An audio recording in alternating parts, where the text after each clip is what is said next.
out the protective gear. I estimate conservatively they're experiencing at least a heat factor in the 120s, and that is hot. Dennis, the gate is down. They're underway. 40 riders accelerating into turn 1. Who will come out on front? Here's the race analysis. We'll be running 2 motos, each moto 45 minutes plus 2 laps. At about 2:15 a lap, that translates to about 50 minutes of racing, or 22 laps around this 1.25-mile course. And it is newly crowned world champ George Jobet, number 14, in the lead, with number 67, Jean-Michel Bayle, right on his rear tire. Well, these guys are no stranger to each other. Jobet is a 4-time world champ from Belgium. Bayle comes from France. He's now riding, of course, in the U.S. Both are factory Honda mounted. Now, at the beginning of the season, no one gave the 30-year-old Belgian a chance at the world title. His last crown way back in 1987, and since then, he's been hampered by one injury after another. I think someone, though, forgot to tell Jobet that he wasn't supposed to win the World Championship. His competition was younger, stronger, supposedly faster, but the veteran put in consistent performances to clinch the title at the second-to-last round, and actually that was 2 weeks ago in Luxembourg. As we watch the rest of the field, Larry, take us around this Glen Helen layout as we head to the portion of the track that is literally ingrained into the hillside. Well, as I said earlier during the track description, Dennis, this track is very demanding. Now, the riders are in the back part of the track, where the sections that are literally carved out of the San Bernardino Hills. Our leader, George Jobet, is now approaching the chicane. A quick right-left turn that is followed by a very steep right-hand sweeper that climbs up to the highest section of this Glen Helen track. Now, as we watch George Jobet, Bradshaw, number 4, Jackie Martin's climb Mount Glen Helen, an old science adage comes to mind. What goes up must come down. And after this ascending right-hand turn comes a drop-off that separates the men from the boys. This is where the suspension and gearing comes into play on the motorcycle. Front fork assemblies and rear shocks are really put to the test. And just when you think it's safe to take a breather, how about this drop-off? As you can see, Dennis, Jobet and Bayle are still very aggressive. And we'll have to see just how fast they are through these sections around a half hour or so down the road. The leaders are now back on the front portion of the track, which winds around the starting gate area and the main grandstand areas. Glen Helen is a tough course all the way around, but those elevation changes on the hills are murderous. Murderous indeed. Here's a quick look at the World Championship scoring breakdown. Points are awarded through the 15th finishing position. As you can see, there is not a great disparity between points per finishing position. The World Championship scoring system rewards consistency over sporadic successes. And George Jobet, Dennis, is the rider that has been the most consistent throughout this 1991 season. He has his hands full, though. In fact, here comes Jean-Michel Bayle. Bayle makes the pass, and frankly, I'm surprised. With the heat the way it is today, I would have thought that JMB would have waited a little bit before he engaged the afterburners.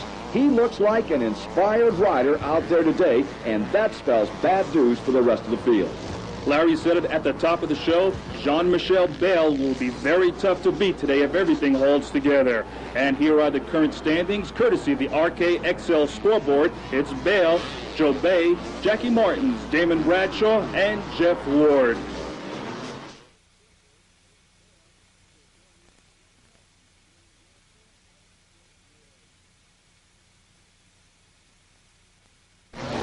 Welcome back to the one and only North American round of the 500cc Motocross World Championship. We are watching the battle for 4th position. Number 68 on the green motorcycle is Jeff Ward. He is in hot pursuit of number 69, Damon Bradshaw. Dennis, I think we should point out that while Bradshaw and Ward are two of the most popular riders in the world, people that are watching here in the U.S. may be a little bit confused because of the number plates they're carrying. Now, usually, and in fact all the time in U.S. competition, they have single-digit numbers. When they compete in the World Championship, though, there are assigned numbers that are not already taken by World Championship regulars. That's why when you see Americans competing in international events, they usually carry some very unfamiliar numbers. Ward has reeled in Bradshaw, and I would suspect he is about to make his move. Ward had a terrible start and has carved his way back into contention in a handful of laps. Here's Jobet, he's still in second. There's Jackie Martin, number 4, he holds down third. And here's Ward, who has gotten by Bradshaw and is now in 4th. Larry, I don't think he'll stop there. Ward is definitely, Dennis, I feel, the fastest rider in the track right now.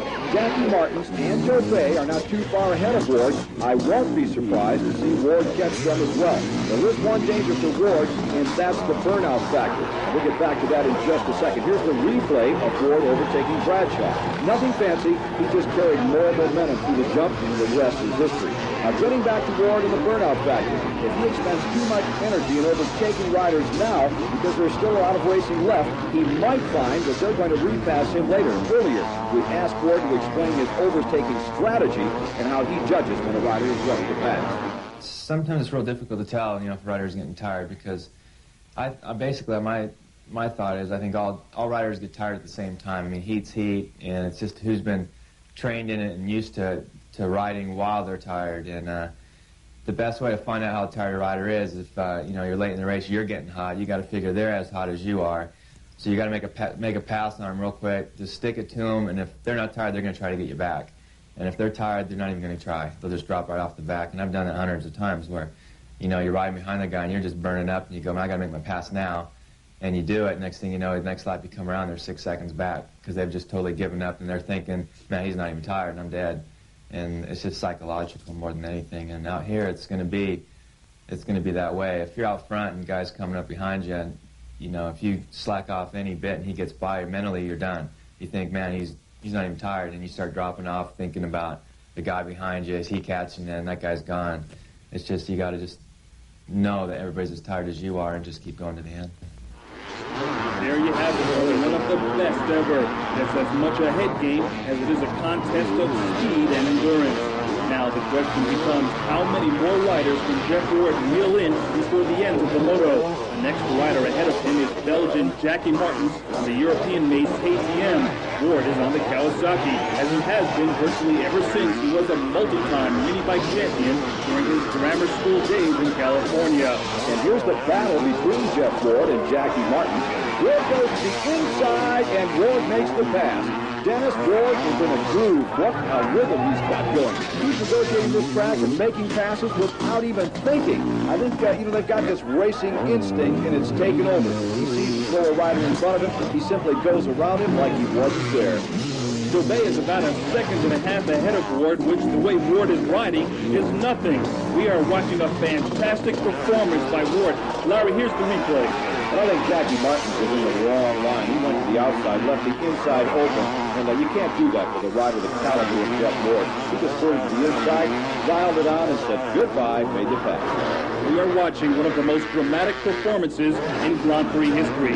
Number 68, Jeff Ward from Mission Viejo, California, is simply carving up the competition in Moto 1 of the USGP. And this is all the more impressive when you consider the caliber of competition out here today. There's the RKXL scoreboard. Bell leads, Joe Bay second. We'll be back for more right after this.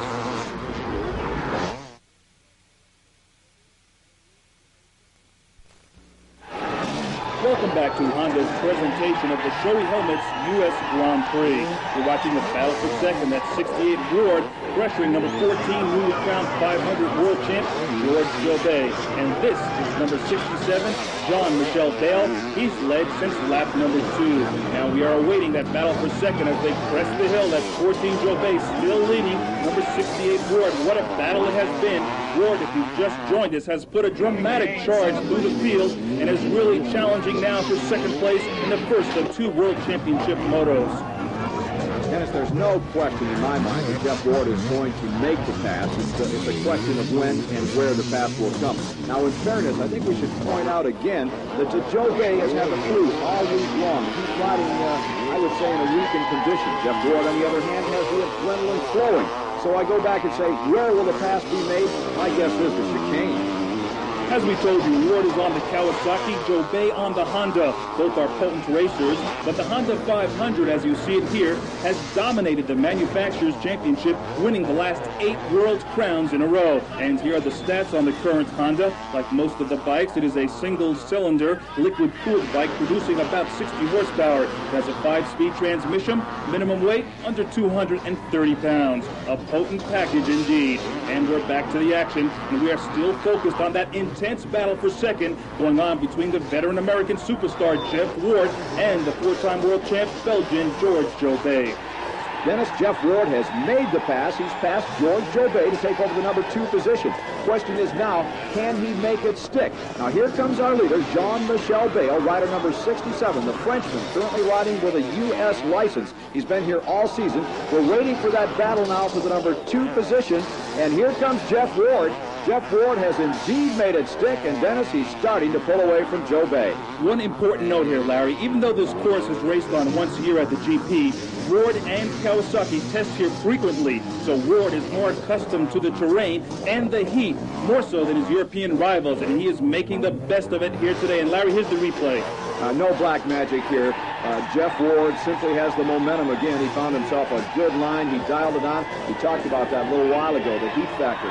Make the pass, and I think maybe you make the competition think that you've got a little bit more than they have, and that's exactly what is happening. So Ward moves into second, and Jobay is starting to drop back.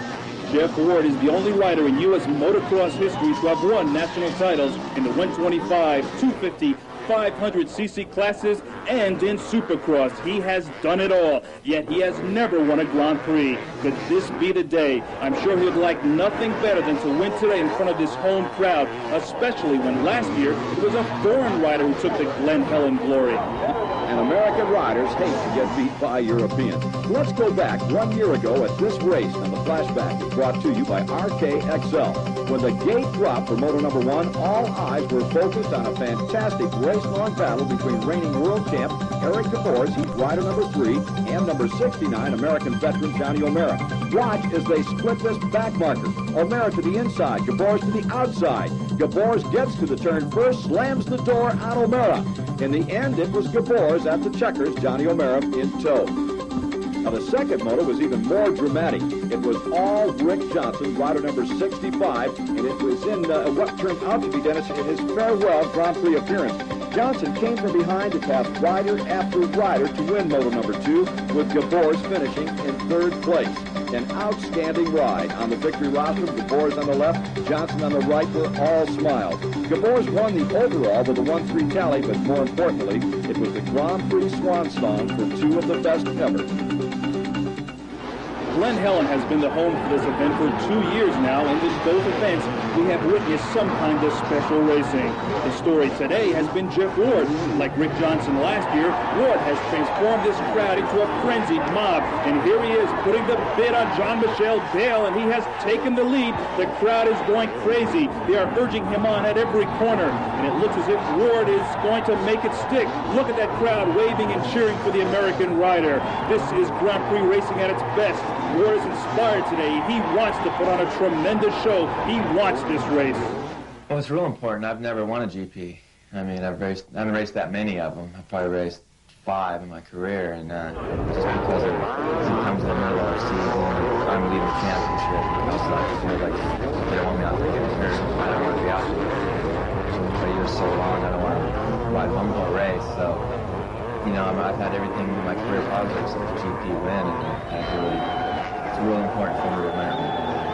For Kawasaki, the European won it last year, so we have the Americans winning this year. We're going for it. Going for it, that is an understatement. So far this moto, Ward has reeled in and passed Damon Bradshaw, Jackie Martins, who's second in the World Championship standings. He passed the reigning world champion, and now on the last lap, the hottest rider in the world to take over the number 1 position in his home Grand Prix. Going for it, that's for sure. We've got more and more moto to go, but there you see the crowd acknowledging Jeff Ward's effort. The first moto of the 1991 US GP has been run, and we'll be back to sort out the results and talk to our first moto winner.